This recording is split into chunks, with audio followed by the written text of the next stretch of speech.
Good morning, great Americans. It's another great American video. Well, there's enough going on for me to make another one of my catch-alls because there's all kinds of interesting stuff, some little stuff, interesting stuff. Just a few things. First of all, number one, Glamour magazine Women of the Year. Disgusting. I mean, not only is it disgusting, but it's a slap in the face to women. Just another slap in the face to women with this whole filthy, sick, degenerate, transgender bullshit. I mean, somebody needs to just come out. Somebody needs to say that the king, what's that saying? The king has no clothes. Transgenders are sick. They're sick in the head. I mean, that's not hate. I mean, that's kind of a crude way to put it. But look, if you're if you have claustrophobia, or if you're a kleptomaniac, or you have a drug addiction, you have something wrong in your head. That's not an insult. It's just that you have a problem that you need to deal with, right? Doesn't mean you have an insult. I mean, if you've got arachnophobia, you have an irrational fear of spiders, or you have claustrophobia and irrational. That's not a bad thing. It just you have to deal with it, right? Transgenders, there's something wrong with them. Anyway, so not only are women being attacked in sports, they're literally being attacked and beat up. And not only do the filthy degenerates in the Democrat Party have women or men going into women's bathrooms and boys going into your daughter's locker rooms in schools. Yes, that's correct. But now Glamour magazine has the nerve to slap women in the face, and their women of the year are all men. Sick perverts. So first of all, glorifying this sick perversion is the first problem. And second of all, I mean, just imagine if you're a woman. That's the best you can come up with for your woman of the year is a man? What does that say about their opinion of real women? You know what I'm trying to say? Okay, so that's number one. Number two, this is not really news, but it was interesting. It's actually something I've thought about before. I was reading a Facebook post on one of the fake news. I think it was ABC, maybe, and they posted something about a Trump and the Halloween at the White House, and somebody responded to the post and said, when Bush was president, um, they were under people said that it was rude and impolite to just call him Bush.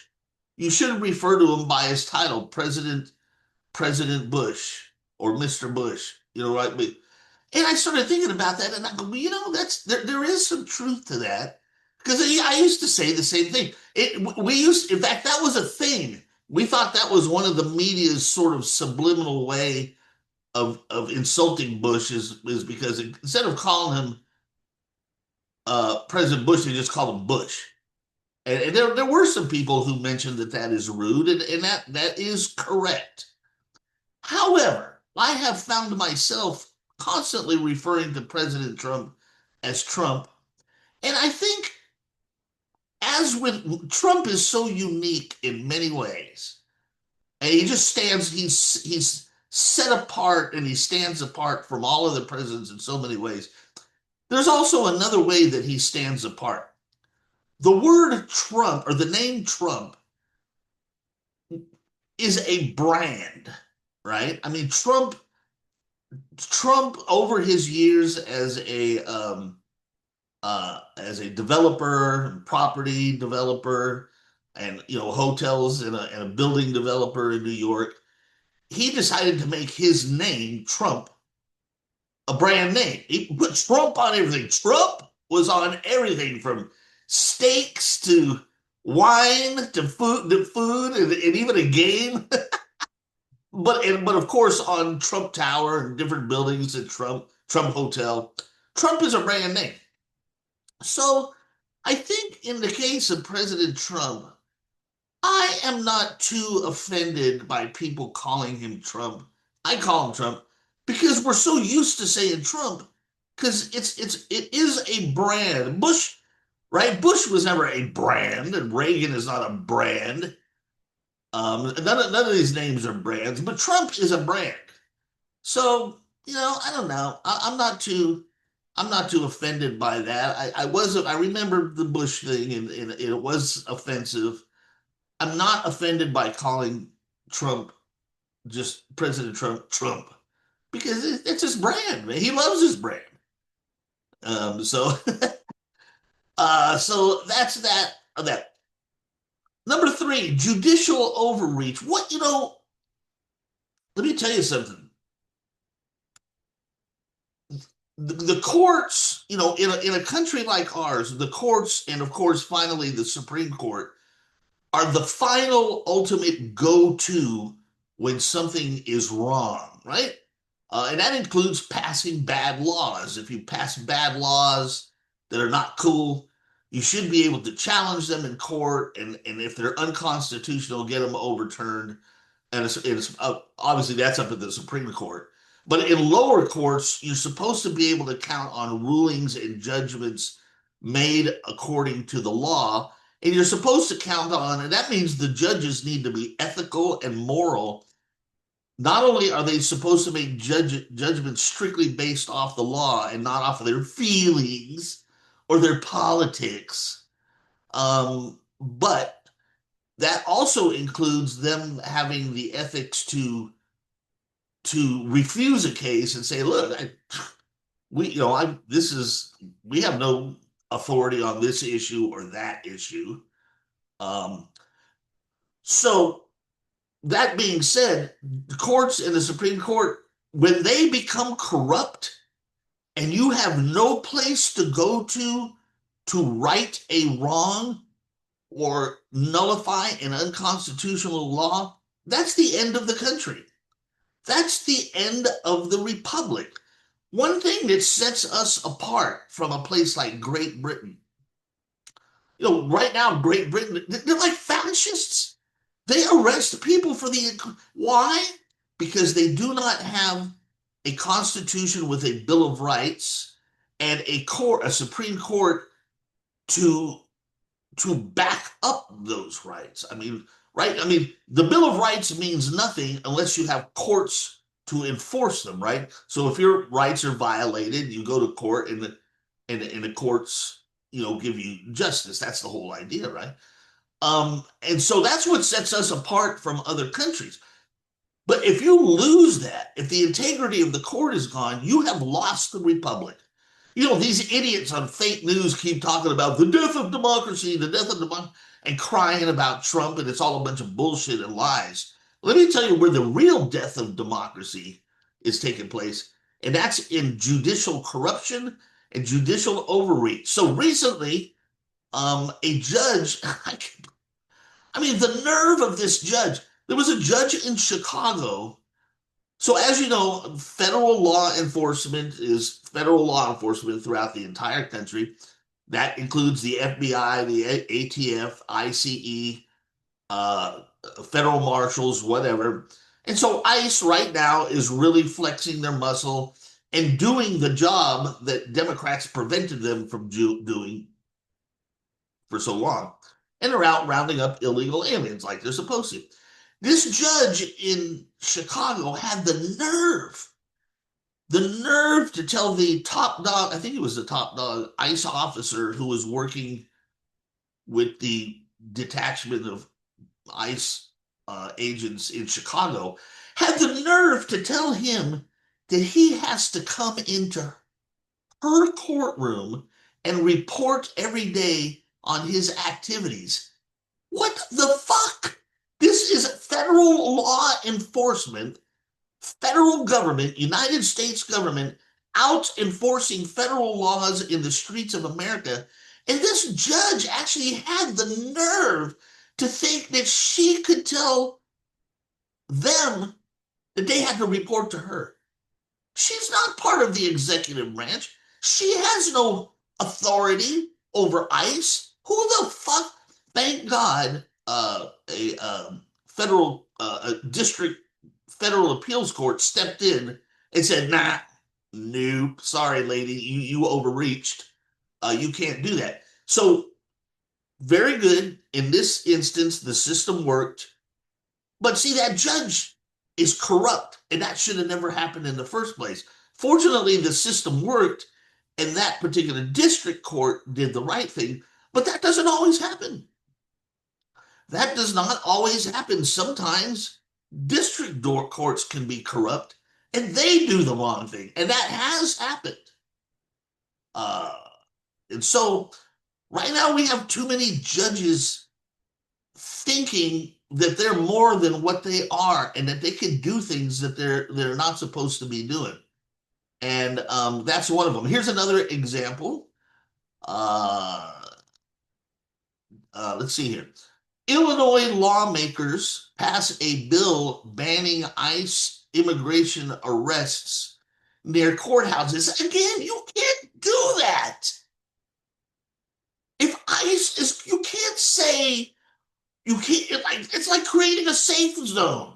Oh, criminals are allowed to be here and they won't get arrested. That's a safe zone for criminals. God. Illinois lawmakers. Okay, well, I'm sorry. In this case, I was talking about judges. In this case, this is Illinois lawmakers pass a bill. So, but still, overreach by courts and politicians too, thinking that they can do things that they just can't do. I mean, what kind of insanity is that? So that's number three.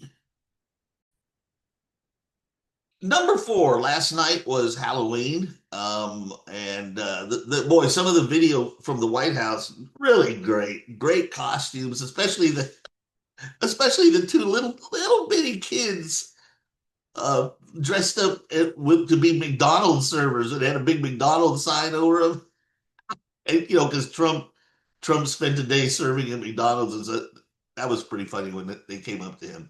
But that was fun. But as I said in my previous video, really Halloween means All Hallows Eve, which is the night before All Hallows. That's in old Elizabethan English. It really means the night in modern English. It's the night before All Saints Day. So you know what that means? That means today is All Saints Day. So especially for you Catholics out there, uh, All Saints Day is a day of what they call a day of obligation. That's a day you have to go to church. Um, Tomorrow is All Souls Day. It's not a day of obligation, but it's so All Saints Day is really a celebration of all the people who have gone to heaven. Now we have a lot of special days for special saints, saints that are sort of famous that we know are in heaven, like Saint Francis of Assisi, right? Saint Dominic, Saint Bernadette of Lourdes. So that's good. They made a good movie about that. So, but All Saints Day is we know about lots of saints, but of course over the course of time there've been millions. I assume that there's been millions of people that have gone to heaven, and we don't know all of them. We can never know them all, but that's what All Saints is for, is to remember them. Now, All Souls Day, on tomorrow, on November 2nd, is really a day to remember everybody who has passed away. Everybody who's died, regardless, I mean, that may sound a little weird because you're like, well, okay, so you're talking about now we're going to throw in the people who didn't go to heaven too. Well, here's the thing. I mean, you never want to say this to somebody whose family member passed away, but it's the truth. And that is, we don't know. Nobody knows who goes to heaven and goes to hell. That's between God and them. So, um, you know, a little bit of comfort is that God exists outside of time, right? Time has no God sees everything, all history. There is no such thing as past or future for God. God lives in the eternal now. There's really not even human language can't even really describe what that means. It's like sort of beyond our understanding. We can't, no words can really describe it, but just the omnipotence and omniscience of God, just to be everything at all time, future and present, just, you know what I'm saying? It's just knowing everything. So, because of that, if you were to pray, the logic is that if you pray for a person, even after they pass away, if you pray for a person, God, being outside of time, he knows your prayer and he knew your prayer before the person passed away. See? And so that's why it's not it's just it's good and nice and maybe helpful to pray for people even after they pass away, because God, being outside of time, knows these prayers for all eternity, before and after, before they, from our point of view, before they passed away, since we're in a timeline. But from his point of view, he gets it. So that's kind of that's All Souls Days for everyone who's passed away. So that's All Saints Day and All Souls Day. That's point number 4. Point number 5, just a reminder about the Democrat government shutdown. So for the first time ever, the Republican message has broken through the fake news media, and Republicans are finally not getting the blame for this shutdown. It's always the Democrats' fault, but fake news media and social media and the luck that they've had, the bias and the hypocrisy, always managed to pin it on a Republican. If there was a Republican was president, if it's his fault. If the Democrat was president, then it was the fault of the Republicans in Congress. It's always the Republicans' fault. This time, the truth has broken through, and people are seeing that it's the Democrats' fault. But they are working hard at changing that narrative, and I'm starting to see things in the news that are trying to spin this now into being, now it's Trump's fault that it's gone on so long. Trump needs to negotiate. Don't believe the fake news bullshit. Here's the bottom line. Fake news is trying to say that Democrats are holding out because they want to restore health care benefits. That is a half lie, and a half lie is just as much of a lie as a real lie. What the Democrats want to do is restore benefits for illegal aliens. Yeah, they want to restore health care benefits for illegal aliens, the same illegal aliens that Americans overwhelmingly support deporting. Did you see how Democrats never learn? They don't understand why Trump won. Immigration has always been Trump's number one issue. The American people support deporting all illegal aliens, and a massive, overwhelming majority of Americans definitely support deporting illegal aliens who have committed crimes in America. And the Democrats are just deaf, blind, and dumb. They are shutting down the government to actually give benefits to illegal aliens. At what point are enough people going to wake up? Look, I've said this before, man, and I've said it again. From the violence of Democrats, and now they're openly supporting and promoting violence, political violence for stuff like this, shutting down, just being totally tone deaf, to the hate they spread, just calling everybody Hitler. And by the way, that's why Charlie Kirk got shot. And that's why Trump was attempted to be killed 3 times. You can only spread that much hate before some unstable people are going to act on it.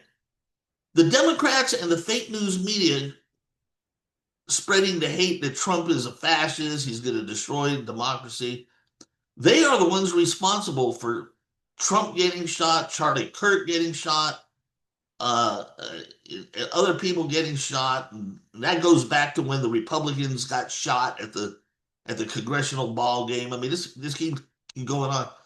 So, Democrat, I mean, at what point are we finally going to say that we've had enough of these bastards? We need enough people to vote Republican from now on that we just reduce the Democrat Party down to nothing. There's actually a lot of political parties. There's parties in America that nobody votes for. They never get it. We need to reduce the Democrat Party down to one of those. They need to they need to fall into obscurity because they're criminals and they support everything that's wrong. But anyways, I'm sorry, I'm sort of ranting a little bit on that. But it's just a reminder that the shutdown that's going on, and if nobody gets their SNAP benefits, it's the Democrats' fault. And that's it, plain and clear. So that's point number 5 today. And I'm going to make number 6 my last point. I actually wrote an article about this with a little help from AI, I must admit.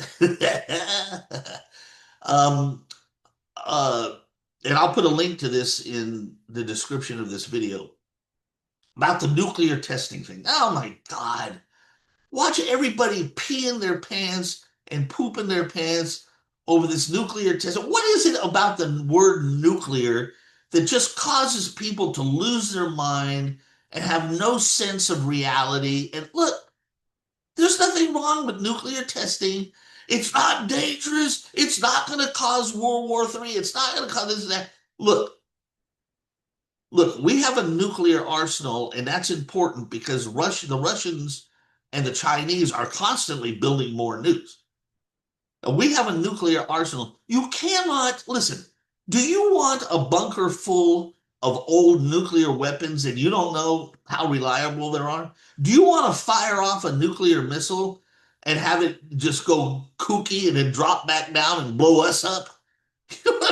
You can't just build a fleet of nuclear weapons and then have them sit for 10 years, 20 years.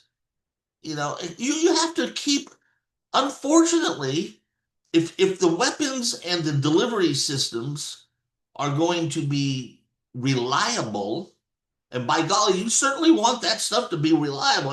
The last thing you want going haywire is a nuclear missile, right?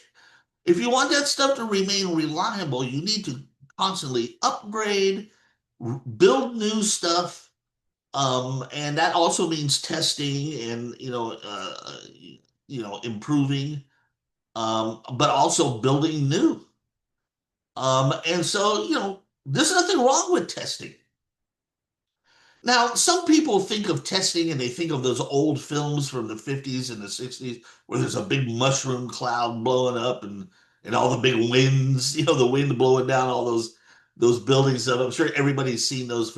Listen, we stopped doing above ground testing like was it the late 60s or the early 70s? It was a hell of a long time ago. From the 70s through the 90s, all of our testing was underground.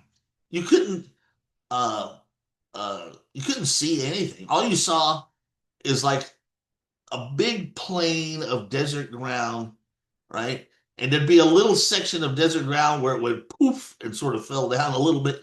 And much ado about nothing. Nothing to see here, not even interesting, not even exciting. Nothing.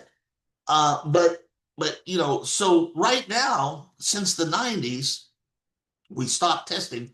All of our testing is done by computer model.